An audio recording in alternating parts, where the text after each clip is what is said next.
I did start the recording on this guy, so quick demo. You should be able to see me in this. I'm the orange, red, and yellow guy for my bridal parties. That's normally I'm the hottest guy in the video. So, but again, we're literally looking for blue and black to move on its own.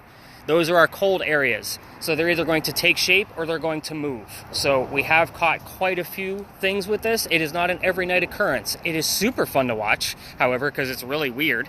But at the same token, when you're watching this video, there's a blue dot that bounces around the camera. It's the coldest point in the frame at that particular moment. It's just trying to help us guide our eye of where the coldest spots are going to be.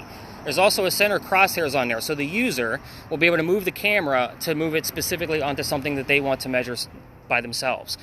So the other point of this is we're going to have a cheat sheet that helps us in real time only. This will not be on your video. So, William, this one's going to go to you, I think. Quiet guy. It also records audio, so that kind of helps with the EVP portion as well. I normally don't give this to the commentator, especially the skeptic commentator, so those are always fun. But anyway, you're going to have a bar on the side that's going to give you the highest and lowest temperatures at all times. So again, that will not be on the video. It is already recording, so that way everybody gets the instruction on how to watch that blue dot. I will give you some starts and stops on this, just because as great as the hardware is, the software is horrible. So if we record for too long, we lose everything, and we definitely don't want to do that. So I'll give you the starts and stops. We want to leave it on record until I give you the cue to go ahead and stop it. You will keep it horizontal, just like that, all night long, with the camera on your left. Now you want to have the viewfinder, you want to see the screen. That way you can watch it. So your left hand, there you go. Your left hand was covering the camera. But even when I tell you to restart it again, you're going to keep that camera, the wire side, on your left. That whole video gets spliced together, and if it's upside down because you flipped it upside down, YouTube doesn't know the flippies. So then I got to give out your phone number, and everybody's going to call you complaining because they have an upside down video. Okay? Got it. So, he's awesome. Let's see. Let's get out the other cameras. Did you have a job? No, I'm fine.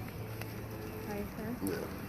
Alright, this one works a whole lot different, so we'll demo with this guy. Get it booted up, it boots up a lot quicker than the other one. You should not be able to see me in that little viewfinder there. It should be pretty dark, right? So, I know I'm asking you to stare at a black screen, but let's turn on some lights. You should now be able to see me in a pinkish or purplish hue. So it should be, IR light. So we're working with light that you normally wouldn't be able to see with your own eyes. It is emitting light from both the camera right here and the very top. So you have a short range and a long range. So the hope here is that because we're emitting light that you normally can't see, the camera can see it. So hopefully we'll be able to see something that we wouldn't normally be able to see with our own eyes. We're also going to be using lasers with this. Lasers with this highlight any kind of movement that might be happening around the two people that are obviously operating this. So, birthday guy, I think this one's going to go to you. So, this one does like to lock up from time to time, so we're not going to start recording yet. I will give you the cue. Cool. Now that we have both cameras in play, what I'm going to tell both of you is people do not like to be filmed, and they do not like their cars to be filmed. We are going to be hitting some spaces where there will be vehicles. If I say act casual, you're obviously going to drop yours and point it at the ground, and you're just casually holding the cell phone anyway. You're already in mode. Good job. So, spirit boxes. Let's get into those. I got several. We're going to be using several different types. Spirit boxes are a way for us to communicate with the dead. So, it's like super stoked. Like, oh, yeah. This is why I use several different styles of this. So, spirit boxes, again, just going to sweep through the FM radio stations very, very quickly. On your TV shows and your YouTube channels that you watch, it's the white noise, right? And then your host will tell you the BS things he heard in the middle of it, trying to convince you of the same thing, that he heard a dog barking. These work a little bit differently. I have these slowed down on purpose. I want the radio chatter to come through. I want you to hear song lyrics and DJs and commercials. Disembodied voices, I might capture 4 to 5 a year. In order for us to have fun, there's another method by listening to the radio chatter. The radio chatter, if you can make out what a song lyric or a DJ is saying, it's a 50-50 shot that I can tie to the location of where we are, the person we're talking about in history, or even something going on with one of us. It happens all the time. If we get birthday and then how old David is, then obviously we have somebody that followed David. So you guys get my meaning? So we're going to talk more about this. I have 2 of these. This one's going to record the entire session. The other one will not. This one in particular is going to have a set of headphones with it. So the person's going to have an earbud in. So they're going to be the only ones to hear it in real time.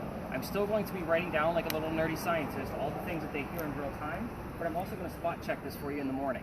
I'm going to give you about 15 to 20 markers, whether they're relevant or not. It's going to train all of you on how to listen to this recording. So that way, if it is relevant, obviously I'll tell you why, give you the backlink, obviously with solid evidence. This one is already going and recording. So, Emma, I think I'm going to go with you. No offense to anybody else, but teenagers are the best at listening to the ones with the earbuds. They hear the most stuff, and then they always tell me what artist they heard and not the lyric. It's hysterical. So, I'm going to plug in this earbud. You'll have to undo the switch tie. The only thing you'll have to worry about all night is the wheel right here with the volume. You're not going to listen to the recording, but you're going to turn it down. Whatever volume you need to. But most people listen to just one earbud so that we can and sometimes people like to share. That helps too. One person gets one bud, the other person gets the other one. This is the exact same one, only it's not going to record. I don't like to throw too much white noise at you because that's a lot of data for you guys to go through. So,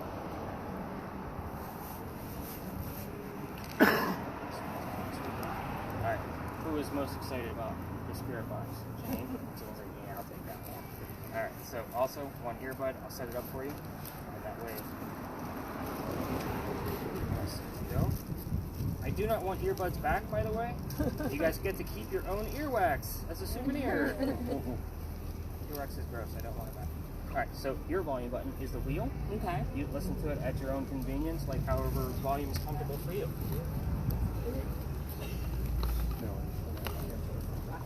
Alright, this is the neuralizer for Men in Black. None of you are going to remember a damn thing when we're done. We're working with lasers.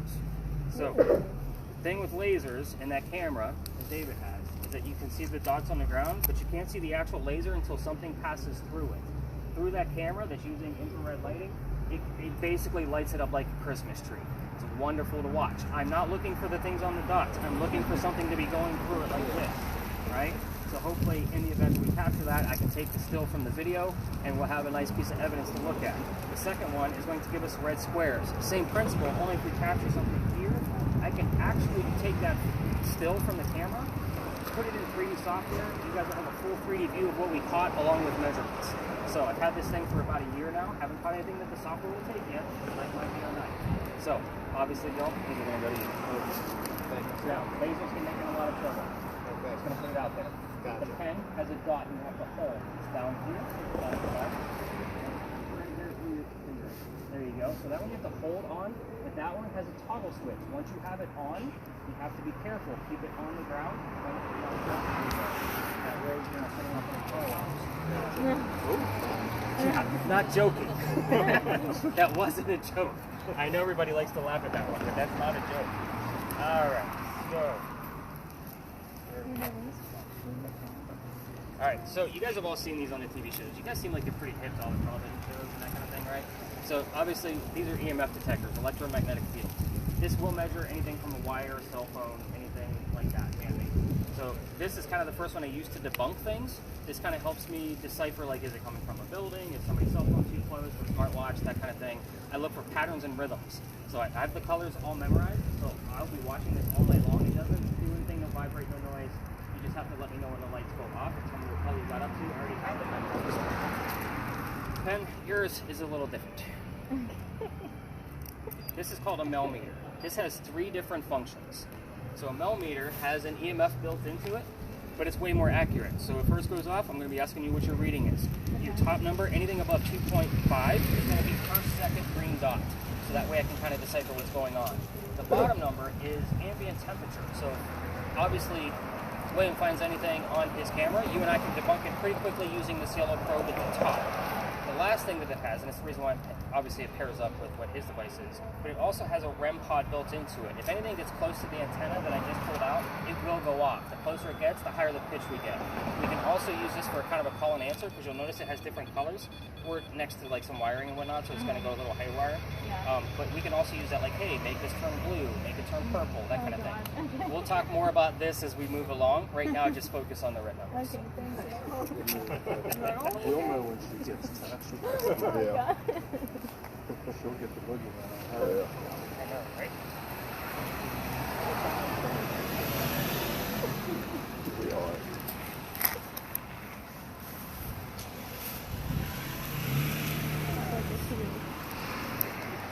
So this spirit box is open air. So this one is going to be wide open so everybody can actually hear it. However, I'm going to ask you to kind of control the volume. We will be in certain spaces where I'll say let's turn down that spirit box a little bit. So it is sweeping, obviously not recording, but again, it kind of helps, you know, just kind of keep it close. The volume for yours is going to be right here on the side, so you can either turn it all the way down or you can obviously turn it up. So it's a motion, so it's a rolling motion this way. Okay. So I'm going to turn it down since we're all talking. Okay.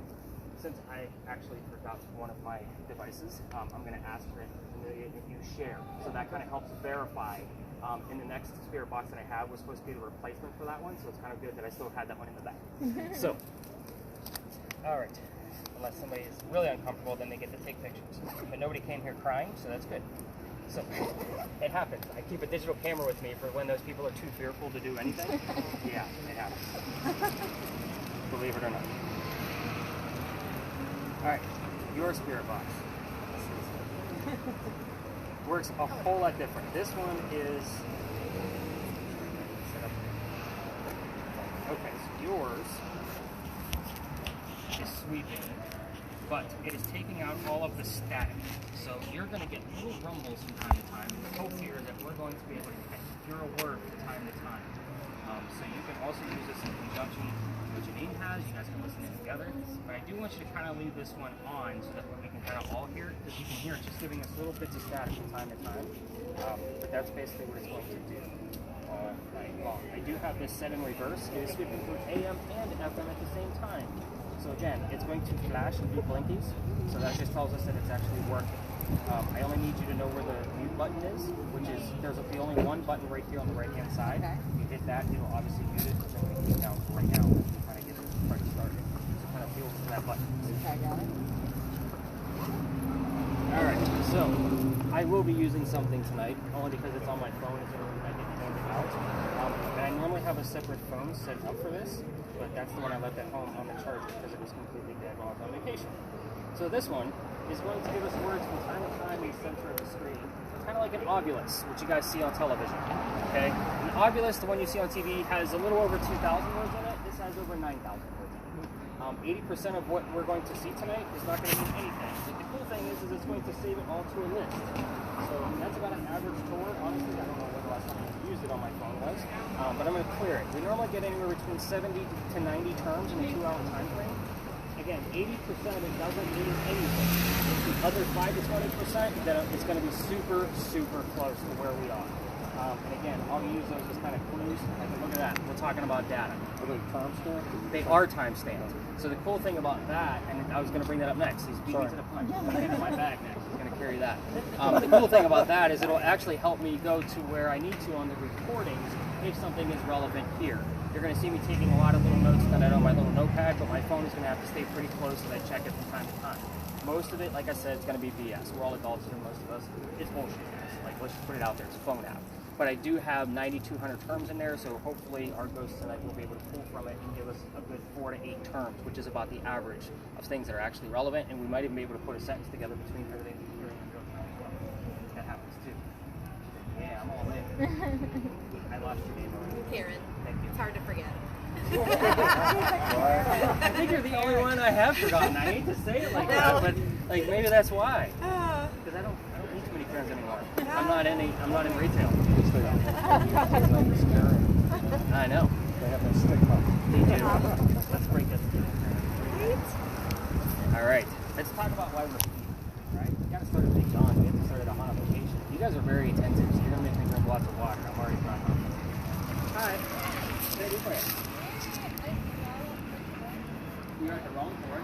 My group is already here. You're probably looking for Bulldog? Yeah. Go down 2 streets and make a left. Okay. Yep. You're overpaid and you're not going to have so much fun. I did. So sorry. So, see, that's what that happens. Like, I've had people from my group be attached to one of their groups, and that's what that never is. And they find me later and go, oh my god, I can't believe you didn't even know. So I ask you guys things. Right? Alright, so Big John's. So this place just reopened as Big John's. Obviously, it was established in 1955. It was originally called Big John's. It was owned by a football player. His name is Big John Kennedy. So, he played for the 1947 New York Giants. Notice I will always slow down throughout our entire night on key words for all of you Spirit Box folks, because there's a lot of you in play tonight. So, 1947 in New York, Giants are obviously key words. But anyway, he used to sit in the back of this bar and would tell the bartender if the cadets coming over from the Citadel, if they were old enough to drink or not. One night, 2 guys come in, they're not old enough to drink. So he has the bartender throw them out. He's pretty pissed off. Come back the next night and they try to steal the cash register from the front of the bar. John sees what's going on, puts down his beer, and beats the hell out of him. Yes, that's whenever you guys book, it says Ghostbusters. What do you want? What do you mean from the movie? So, that's how I know when you guys book. But anyway, so he goes and he just starts pounding these guys into the floor. John's pretty angry. A couple of gunshots go off. John gets hit in the neck, and the bullet ends up grazing him and going into the wall behind him. John gets up after being shot. Goes back and tells the bartender to get him another beer, gets the 2 guys on the floor in ambulance. First off, don't mess with Big John. He'll beat you up. Second, nobody died in that scene. Nobody thinks it's ghost. John is dead now, but not from that gunshot. They say as you sit in the front of this bar, you can actually get a little queasiness, nauseous, headaches. John's blood is still in this building from that bullet.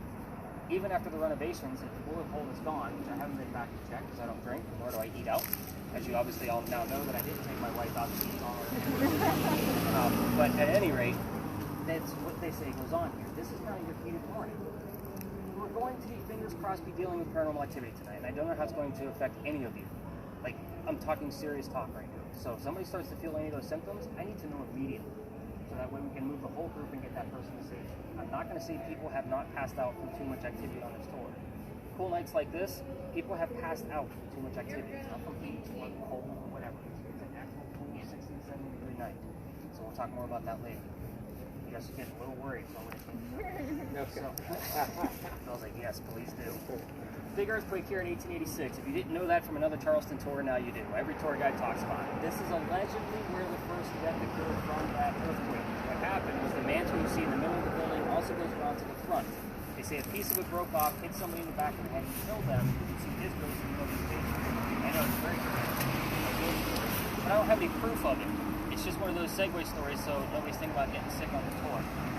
Right. Yes, nobody's getting sick tonight, right? I don't have to call paramedics. No EMTs tonight. I got one here in the group. Nope, not tonight? All right, now I know. All right, you guys ready to go something? Yes. Yeah. We're thinking like, yes, let's do this. All right. Is it? Well, it's not recording yet, so hopefully don't tell me when.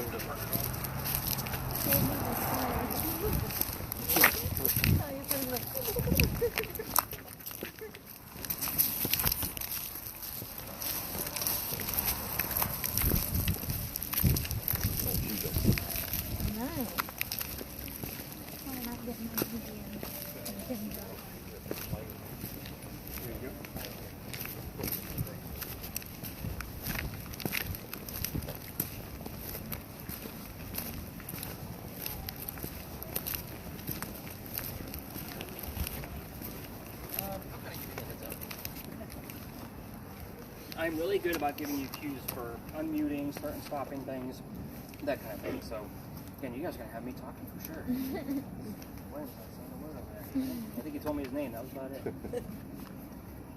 Is he normally this quiet? Sometimes. We'll get him open. All right, so your entire time with me, guys, should be thought of as kind of a ghost hunting 101. We're going to progress throughout the night. This is a very easy spot. We're not going to spend a lot of time here. This is the big red barn line. This is where we keep the horses for the carriage rides. Okay. This is also there's only one line of history that I'm going to give you, so we can talk more about your devices. This is the same red barn where we held horses that delivered milk and eggs to the residents of Charleston. Delivery, milk, and eggs are obviously key words here. So, spirit boxes. Let's talk about those. This is not television. Everybody's first question they want to ask is somebody here, right? Like that's everybody's first thing, right? Ouija board, spirit box, whatever you have. If somebody answers no, that means somebody's here. So we're going to stay away from yes and no questions all night long. We're not going to get specific paranormal activity from yes and no questions. It's too easy to debunk.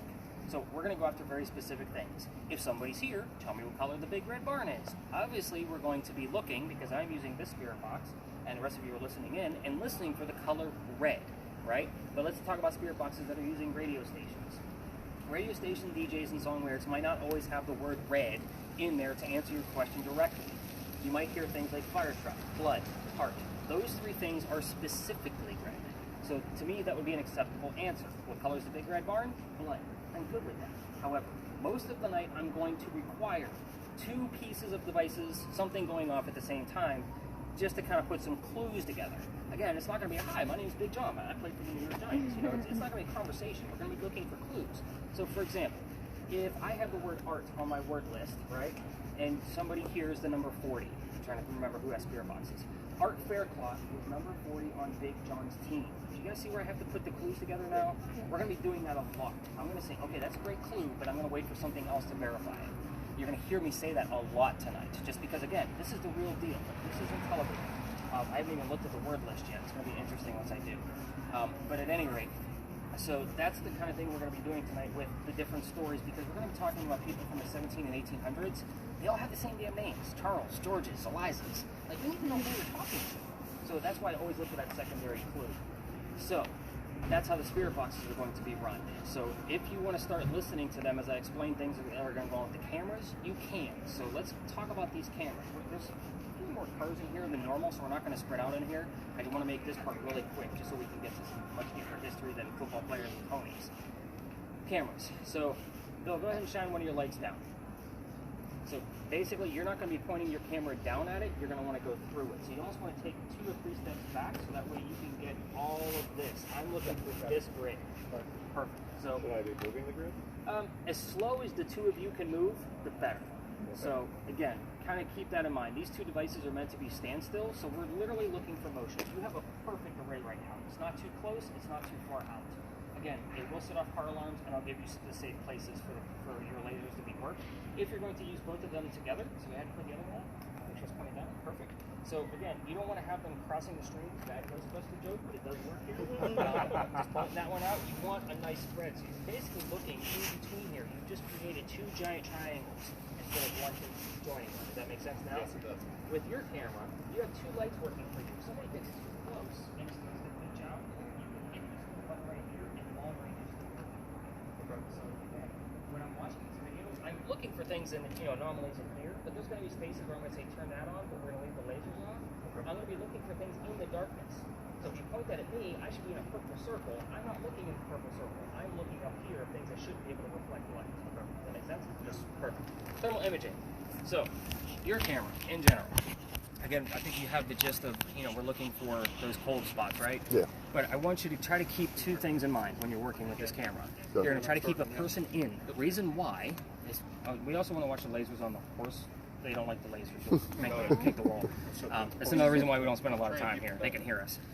But you're going to try to keep somebody in, because that obviously we're going to be the warmest thing out here. Yeah. If somebody's over 100 degrees, let me know. I'll kick them out so they can go feel better. Okay. So the other thing you're going to try to do, and it's going to give us that array of color, makes it easier to see cold spots. Try to keep the sky out if it's possible. Some places it won't be. Just going to tell you that right now. Yeah.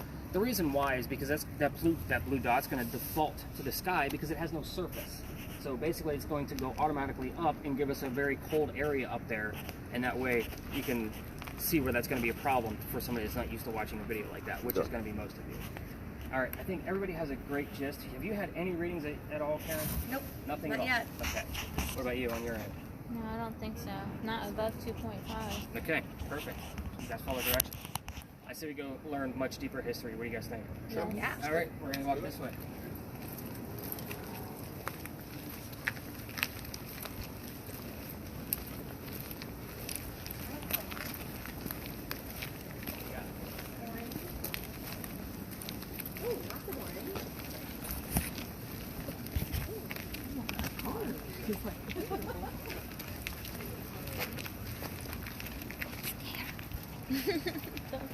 My favorite's probably like 109.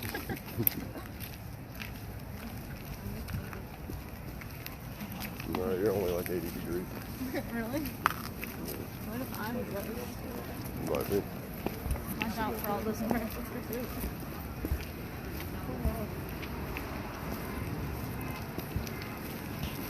Where are you guys from? I'm from East Texas. He's from Austin area. Oh, nice. Are you just here like on your birthday trip? Yep, birthday trip. That's fun. We've been out here, and I've been to New Orleans several times. This is supposed to be the cleaner version of New Orleans. I've heard that a little bit. It's definitely beautiful like New Orleans, and it is definitely cleaner. New I Orleans always would wanted never. to go to Texas, but I've never been. would not walk around like this at night. Oh my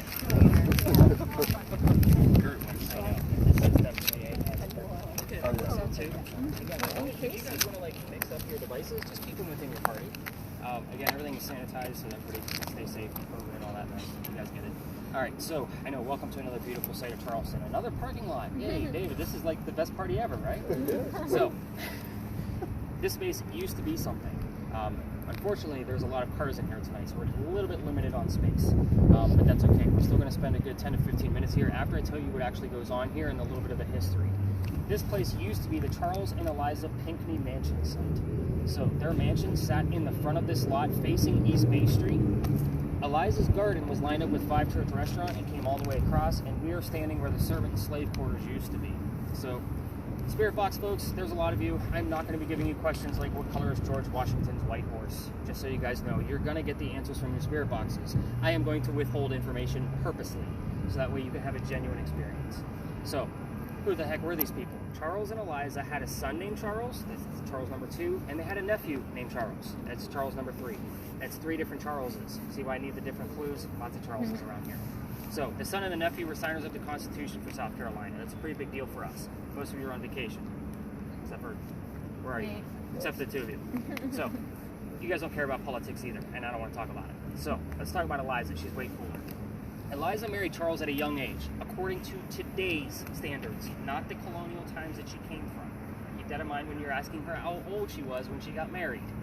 Today's standards, not 12 years old in colonial times, like it would have been. But anyway, the reason I bring that up is because Charles, her husband, was over double her age when they got married. Pretty big deal. Now, her father over in England, sorry, I just got back from vacation, I'm on St. Augustine history. I had to kind of like revert back to Charleston. So her father over in England thought he was dying, and he wanted to see all of his children one last time. Well, she didn't think he was dying, so she stayed put.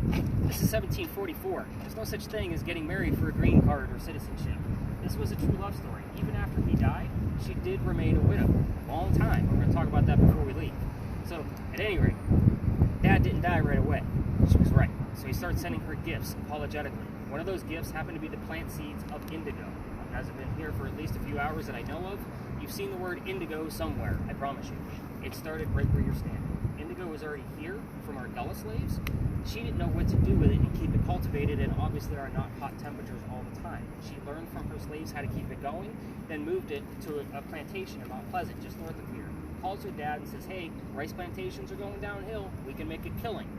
And she's now an international businesswoman during colonial times, which is something absolutely unheard of. And yes, we're still in Women's History Month, so sorry, man. But I talk a lot about women during this story.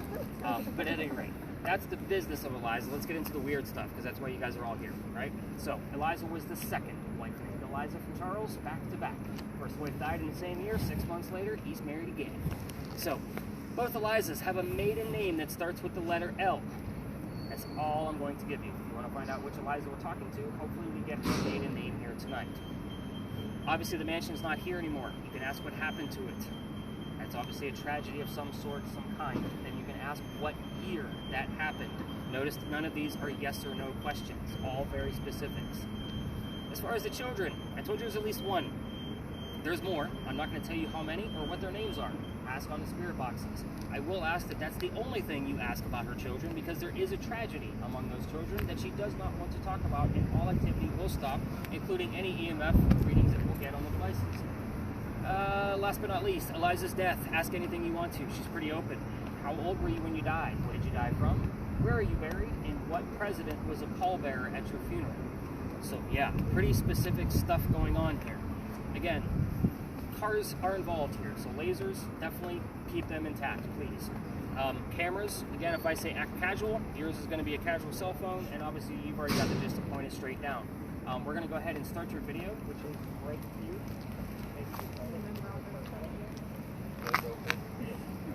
You got the buzzy I'm on. going to ask that you stop it and restart it back up again, only because it doesn't like to lock up and I don't like to lose footage. You can definitely unmute your Spirit Box here. Spirit Boxes you can turn up and start listening. You should basically, I'm going to actually have to work with Pen for a moment just so I can show her more about that REM pod. Look at me getting all the names right. How about that? Wow, 7 days off. Still got it. Good deal. Where was the up? Down one. Okay, Oh, I got you. Yeah, Okay. you got to give it a moment. All right, guys, let's spread out, and I'll be with you. I'm going to be bouncing around all of you, getting little notes from you. All right, Sam, let me show you more about this. So go ahead and pull up your antenna all the way. It's not very long. Perfect. So flip it around. There's a little door back there. Lift it up. It's pretty floppy. There you go. Everybody does it. I need to just run with it. But there's two little white buttons back there. The one on the right, the one closer to the edge, is the one you want.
Liza, what's your last name?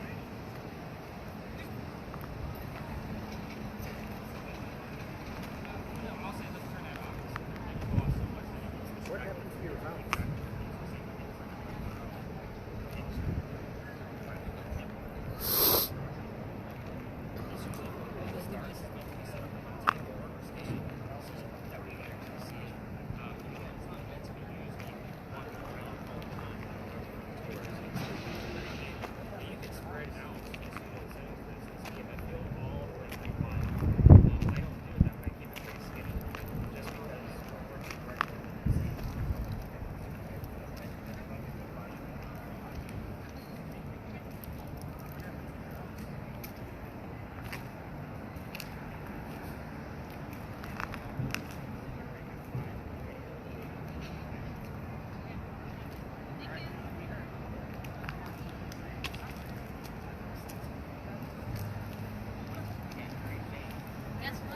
What? I got a 5.7. What does that mean? Well, it's above 2.5. That mean there's a ghoster? I got a 2.8 just now. Are you asking a question? I forgot the questions. I'm just videoing. We're supposed to be asking questions. Ask her what happened to her house. That's what I keep hearing everybody ask. What happened to your house? Mansion, Eliza? Do you think she thought it was a mansion when she looked in? I'm not sure what she thought. She was probably very proud of it. Who was the president that came to your funeral? I don't know if the questions do that. Wait, does that thing record sound? I think it does. I'm getting close to something. Who was the president that came to your funeral? It's a pallbearer. Pallbearer at her funeral. 25! Oh my god, I gotta go tell him. Oh, I think that was you. Where'd he go?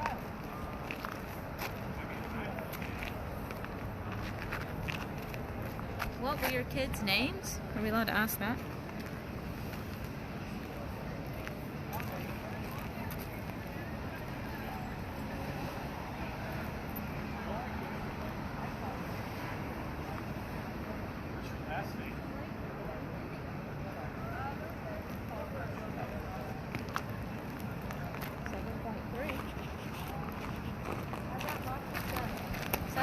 And then a 25. I know. That is good. How long is this thing supposed to record? We'll stop the recording once I regroup us up. Okay. But don't pay attention to the timer. I was gonna make sure I didn't. Yeah, the timer doesn't mean anything. As long as that red square is there, Okay. it'll turn to a circle when it's not recording. Okay.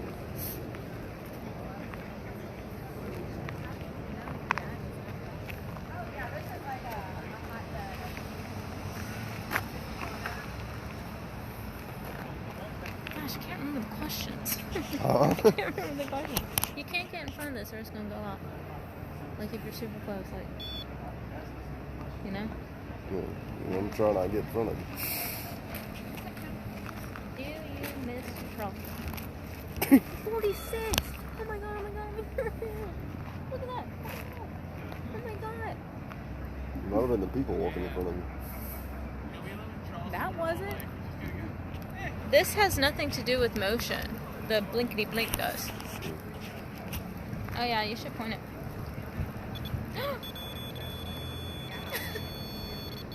Hello, 6.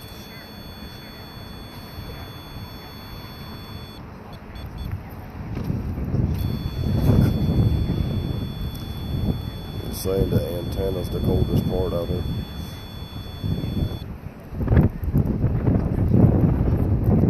Oh, there's a blue circle moving towards you. No, it's not. Are you joking? Was it really cold though? But the antenna's the coldest spot on there. Well, it's oh, that's scary. It's probably because it's the antenna.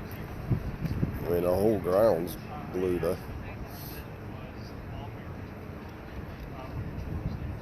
What were your children's names?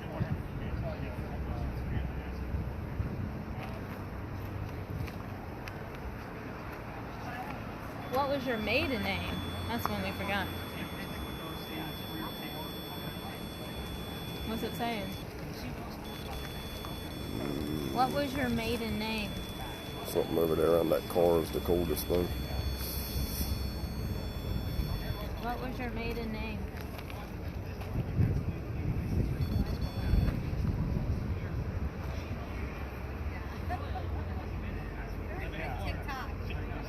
How many kids did you have?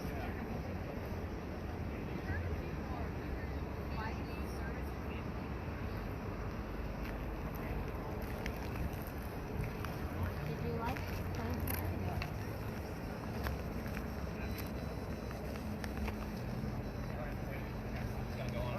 What was the L in your maiden name? How many children did you have? Do you know her name? Like history nerd?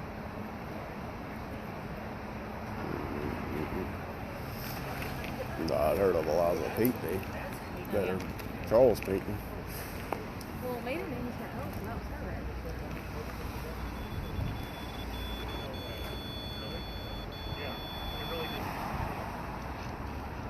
I think that was her saying that was her.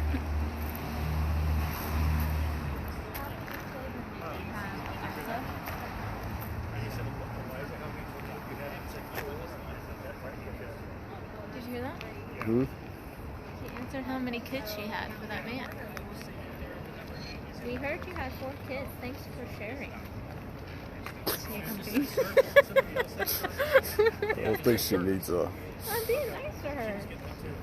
We're asking her all her information. We need to be nice. Yeah, ask her what her social security number is. Don't mind him.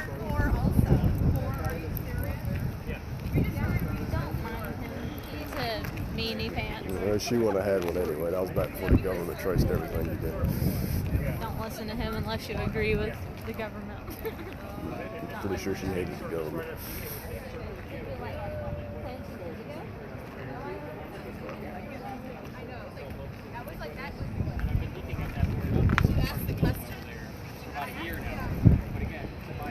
What was your maiden name?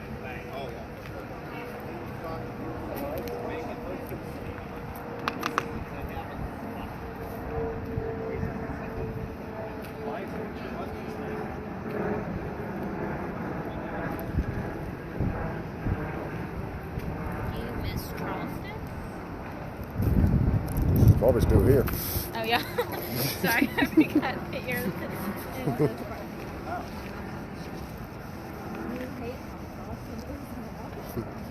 I can answer that for her. Oh yeah, he remembers all the questions. Eliza, what happened to your house?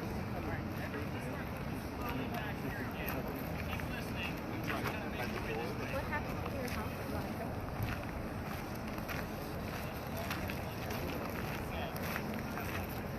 Did you have a white house? Did they have brick back then? Oh, yeah. Did you have a brick house? Do you not care about your house? I'm busier during house. I'm more active during house. Depends. Depends on what time of year it is. So based on what I find, it is really about the seasonality of things. So the beginning of the year, yes, it's full moons. The latter half of the year, it's new moons. So again, I look at those things just to kind of see where we're at, and I have that reversed. I think I have that reversed. Beginning of the year is new moon, latter half is full moon. So again, newer moons is kind of like they're on a different plane than we are, so it's almost like a full moon on their side. So yes, it's just weird how the lunar systems work. I had some good numbers for you. What'd you have? Because it was going crazy. 70 and then 141. Yeah. Ooh. So And 70. It's like going crazy. like those are huge. Linky and So I will tell you, we're going to talk about that first, just because I mean. should I click this? No, let's go ahead and turn the REM pod chart off. Did you have any readings from that? Any colors come up? Yeah, then the 141. I can't remember. Red. Do you remember what colors it was? It was probably blue. Blue comes up a lot here. You can stop your video, but Okay. so hit that square. That way you can kind of rest.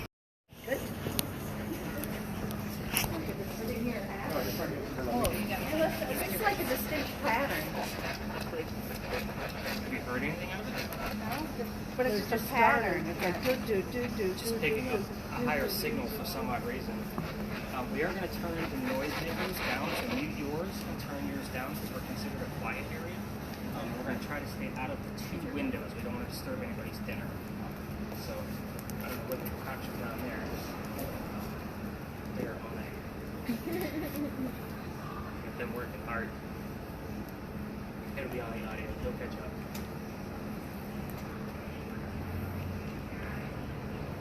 You want me to turn all this on? No, I just want you to watch the red screen. We don't normally have ratings down here, so if you do capture something, that would be cool. Okay. Alright, so where you're standing right now is Lodge Alley. When we cross that last crosswalk coming down East Bay Street, that's where the original Charlestown Wall used to be. So you're now standing on one of the first streets we ever had. When I say streets, people lived here. So that's why I asked you guys for names. Have we heard any names on the way here? Nothing? Okay. The names I commonly get are Benjamin and John. I know it sounds very common. When I say people lived here, it's only like 4 to 5 people here at a time. It wasn't a whole lot. So the interesting thing is I get Benjamin and John every 6 to 7 weeks. Right now we're on week 4 to 5. Lost track since I was on vacation. I have to look at it again. But every 6 to 7 weeks I get those same 2 names over and over again. Here's my theory. We're standing on Belgian blocks. Belgian blocks are made straight from granite. You guys all watch the ghost hunting shows. You've heard the term limestone before. They say limestone stirs things up for you in the paranormal world. Now, granite has come straight from the earth, just like limestone. They say any kind of stone that comes straight from the earth and is in the same place for long periods of time can hang on to the consciousness of memories. So the whole theory that I have here is the stone tape theory. It's basically hanging on to the people that lived here, the memories of them, and replaying them over and over again like a VHS tape. That's what we used to watch movies on. So I'll make jokes about ages all the time, sorry. But at any rate, so this space is very interesting to me, only because I get the same names over and over and over again. They did do an archaeological dig here, unlike what they did over at the Pinckney Mansion, and did find some of their clothing and tools and silverware. Those things will pop up on your spirit boxes from time to time too, just based on the specific type of tools that they found. Spoon, wooden handle, you know, those kind of things will pop up. So again, clues that I have to piece together and then go through the report to see if it matches. The other piece, is there an issue going on with the camera? Yeah, it's locked. Okay. It's locked up. Alright, so if you don't bring it here, I'll pop the battery. It's normally what I have to do. So basically, the other piece what I love about down here is because I didn't realize you had a boot on, man. I'm sorry if I've been walking. No, I'm good. Okay. I walk on it every day pretty much. Gotcha. So before people lived here, the Freemasons had a Masonic lodge here, hence the name Lodge Alley. So that's why it's called Lodge Alley. But things like, you have the battery left still, that's good. Terms around the Freemasons will also pop up, so like Freemason, brick, blocks, those kind of things will pop up.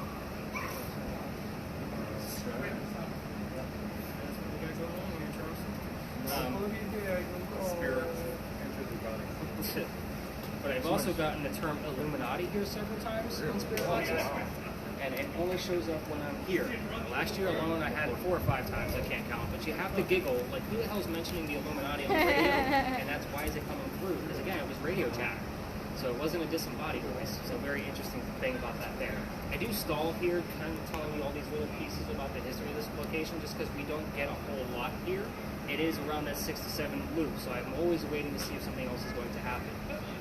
People that lived here lived in shotgun houses. They were considered lower class. We determined that based on what they found out of the archaeological dig. It makes sense because the other side of East Bay Street is where the other side of the wall would have been going south along the corridor, right? So the smell of low tide would be coming through here. The rich of Charleston are not going to be putting up with that. So again, little tiny shotgun houses. This is how wide the street was. This was it. So have you guys been down to the Battery where the houses are skinny in the front and they go long back? There's a couple reasons for that. First off, you were taxed based on how much street side you took. So the skinnier your house, the less taxes you have. We talked about the Pinckneys and why I said the house was broad. They're outside the city walls and they have money. They don't care. Showing off the house was bragging rights. But the people, and the other reason is because they have piazzas, which is basically a porch with a door on it, right? That helps keep the smell of low tide out from coming, obviously low. They would open up the second story window and basically air condition the whole house with the cool breeze from the water. So again, the people down here had to put up with the smell of low tide. They didn't make much money. We had a lot of seamstresses down here, which was code for prostitute. You see that on the list a lot. But if I do hear names or see names when I'm going through and spot checking, obviously you're going to get the full list so you can see it for yourself, and when the Masonic Lodge was here. Now, here's what's going to happen from here. We are going to walk through the rest of this alley. We're going to continue recording. Obviously, you're doing a great job because you're just kind of holding it down one side, which is normally what I love to see.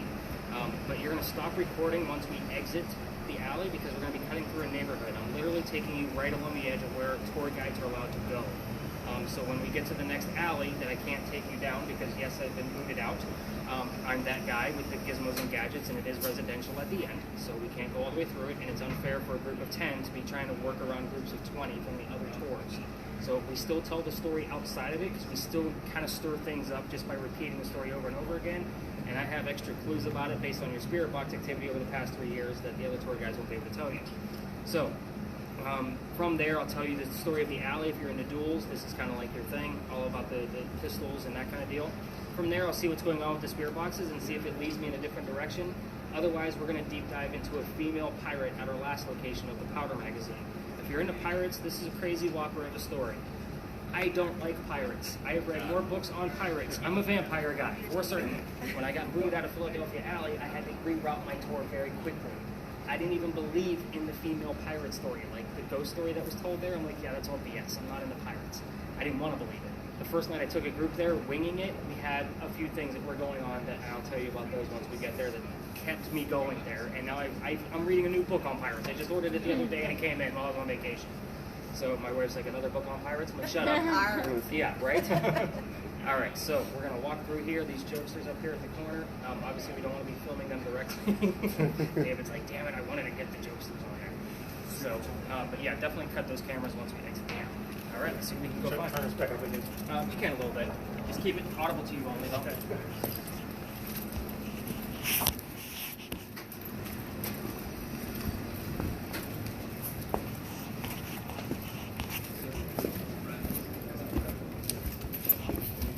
Need some Tylenol or something tonight.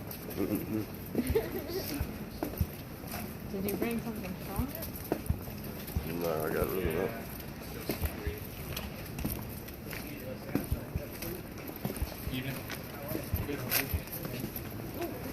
Yes, it is. God, give me that check. Stand and do with the Lord, and I'm on the deck.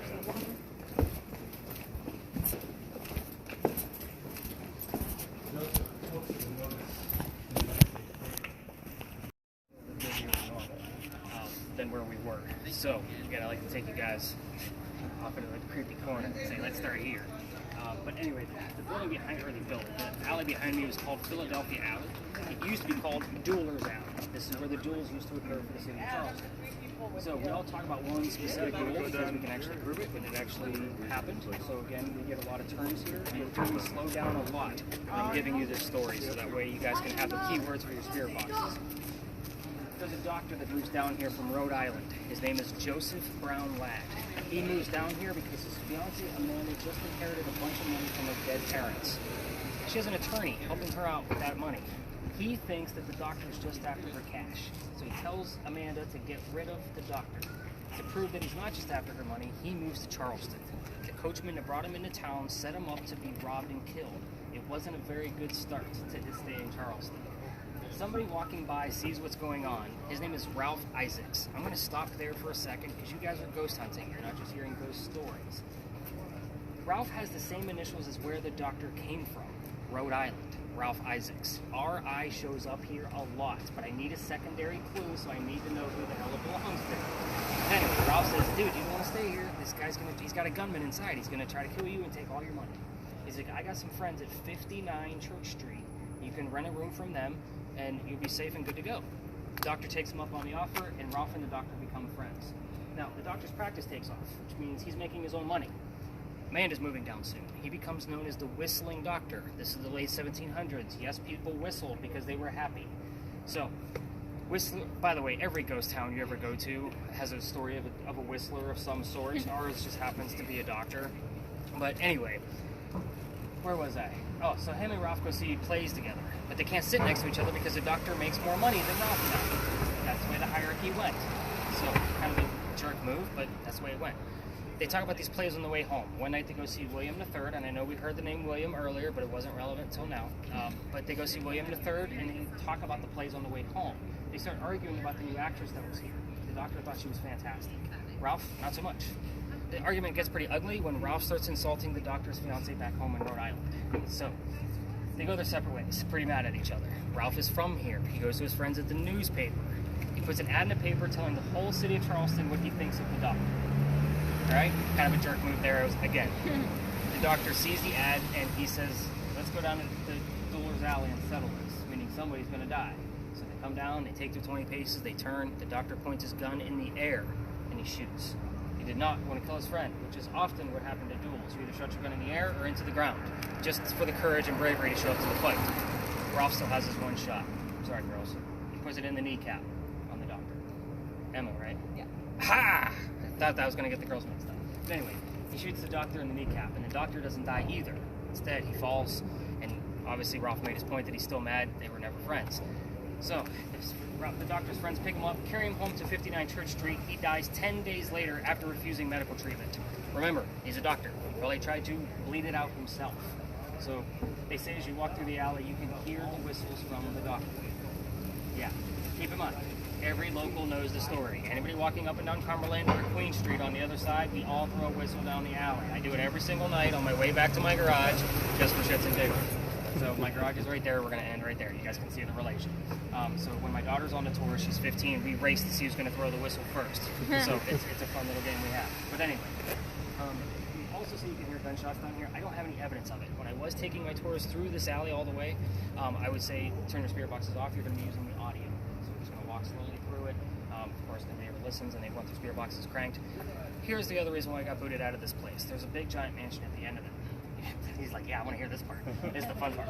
So this alley didn't always come all the way through, which means the bricks on the other side are older. Those bricks on the other side, on the Queen Street side, are sun-dried bricks from slave children. There's a full handprint and fingerprints in those bricks. I treat those bricks the same way I treat a cemetery. They're not going to hang around a brick in the afterlife staring at it, but everybody wants to put an EMF meter near the spirit box or something. Well, it's right outside this gentleman's dining room window. He came out screaming one night. Here's where it gets interesting. That was November 26th, 2020. I'm like, why the hell would you remember that date? Why? Because the next day was Thanksgiving, which means I had the day off. So I got a phone call on the 28th from the tourism office. So I was like, okay, I got to reroute my tour. So I winged it, I told you. The interesting thing is that was November 28th, 2020. Somebody heard the number 300 while we're investigating this pirate story that I was looking into, and I have no idea what it means. So I looked it up the next day. We were there November 28th, 2020, and Bonnie's trial was November 28th, 1720. We were there on the exact 300-year anniversary of her trial. We also heard the name Anne that night, clear as day, so it's kind of like, all right, guess I got to learn about pirates. So I've been reading about pirates for the past year and a half now. So again, I keep reading about them. I'm watching as many documentaries as possible because no two stories are the same. If you know anything about pirates, there's so many holes in their stories. It's not even funny. Too much plundering around, right? No pun intended. So here's what's going to happen from here. Did anybody hear anything on your spirit boxes while we've been here? Most of you guys have been at least listening a little bit.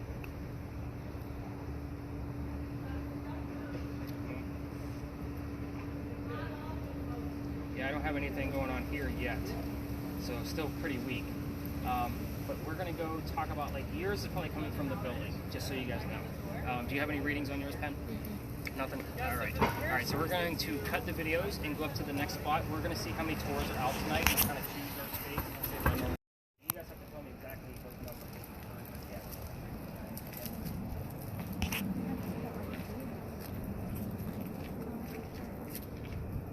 So it's 700? And 13. 13. I don't know what 13 is.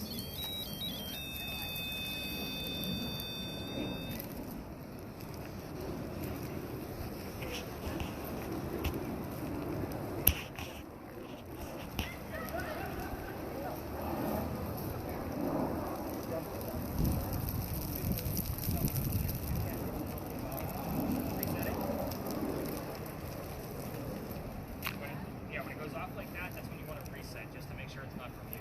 That is definitely not from you. You have a yellow reading. It doesn't matter. Remember, they don't work together. Not together.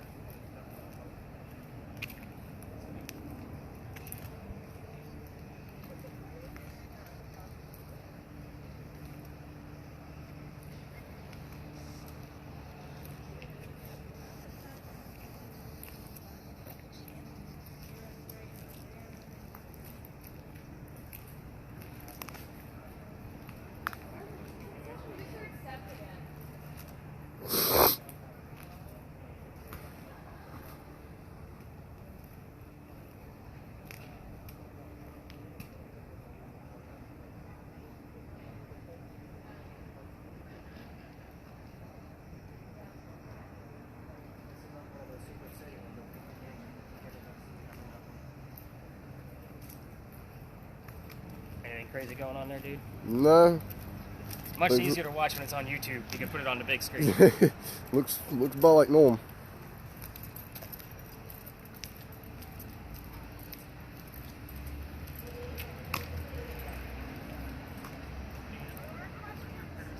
No.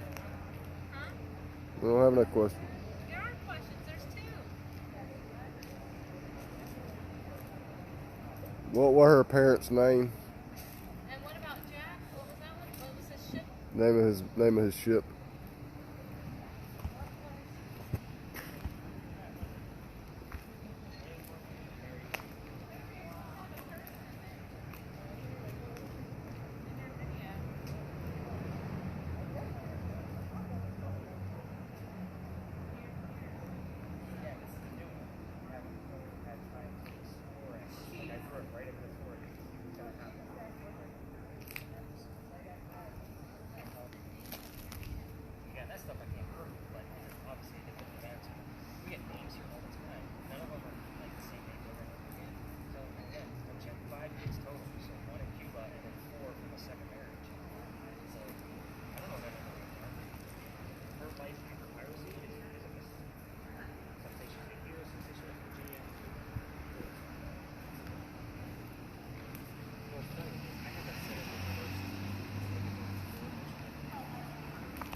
cold around here? You. I am cold. And what were your parents' names? It started with a B, right?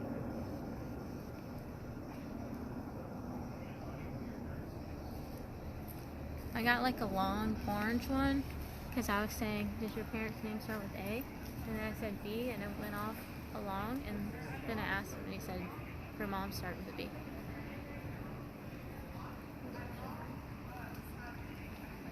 And did your dad's name start with a C? But it was Bethany. You think? Was it Bethany? Sounds very Irish. What about Bella? Is that Irish? No, Bella's very Italian. yeah. And what were your parents' names? I know I heard B, but he told me to I don't know how ask much it costs C. to rent one of them apartments.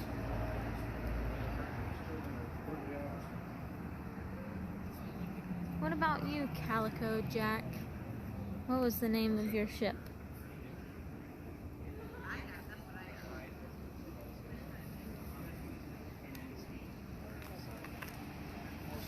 Calico Jack.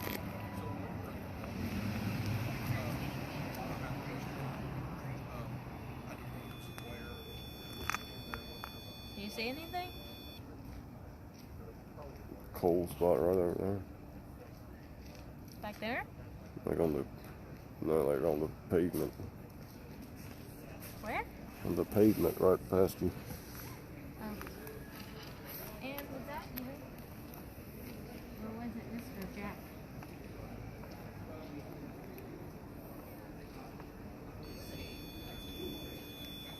Got green and lots of green. Did you see anything? Right there in front of you. Is this Anne? Does it look like a girl? Is it Jack? The blob. Anne, is that you?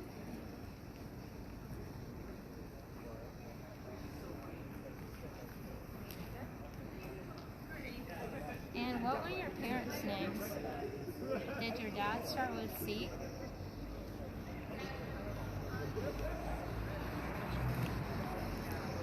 Is it cool being a pirate?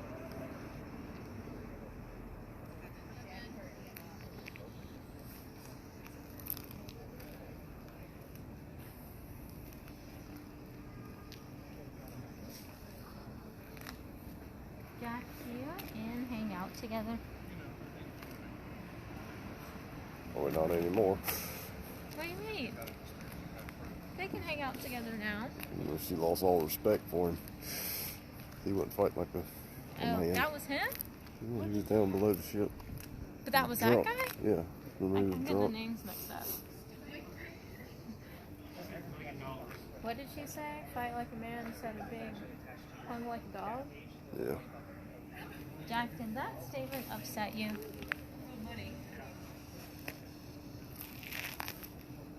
What was I seeing? Green and orange? Yeah, well, I could let her have the orange. Come on, Jack. You fight like a dog? Or no, you didn't fight like a dog. Start reining it in. You guys can tell me everything you've heard. You can break stuff down. Hi, You got any Jack. more? Hi, Ann.